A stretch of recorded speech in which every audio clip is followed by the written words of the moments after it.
To Yemen, where the Israeli army has carried out a wave of airstrikes on what it says are Houthi military targets. Yemeni officials say at least 9 people were killed in the attack.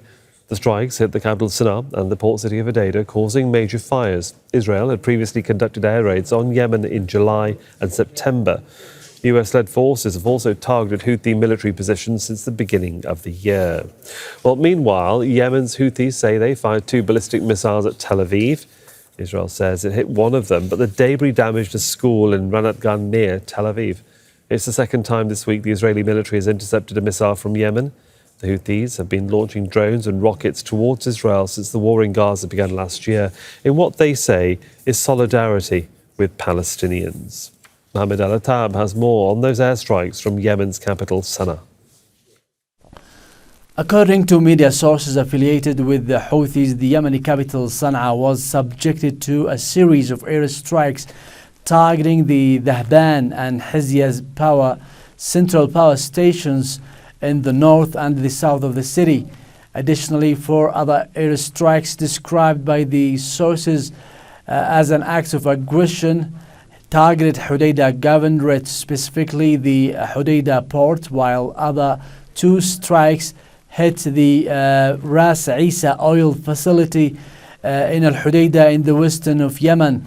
The sources added the civil defense teams managed to extinguish the fires that at the Dhahban power station in the north of the capital, while the efforts are still ongoing at the Hizyaz station in the south.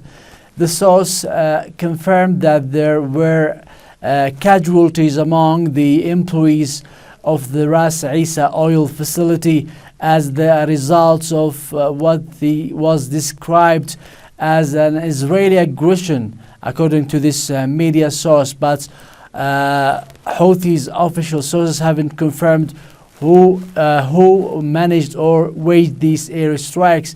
The sources also did not specifically say who's the responsible, as I mentioned, for those airstrikes, which come just hours after a wide-scale attack by the group on Israeli positions.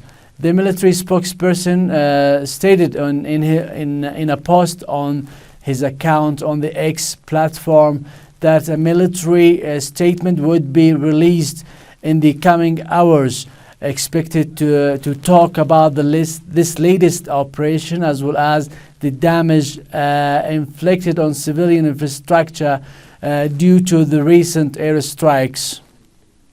Let's cross over to Nour. Odeh joins us now from Amman in Jordan, because Israel has banned Al Jazeera from operating inside of Israel and the occupied West Bank. So we've heard from the Yemeni side of what they believe has been happening. What are the Israelis saying about the attack in Tel Aviv?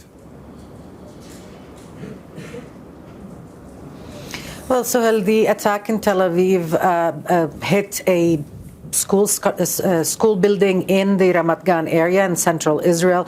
According to authorities there, the building sustained very heavy damage, and that school will be closed indefinitely until further assessment is conducted and repairs are conducted. This was not a spur-of-the-moment kind of attack for Israel. This has been planned, and there was a lot of talk, especially after the fall of the Assad regime, that Israel must take very decisive action against the Houthis in Yemen. And so there was planning for this. There was approval by the highest echelons of political and military power in Israel for a decisive attack, as the statements of the Israeli military said, targeting specifically, according to the Israeli army, ports and energy infrastructure that was used by the Houthis, according to the Israeli army, for military purposes. For the update, thanks very much, Nour Odeh in Amman.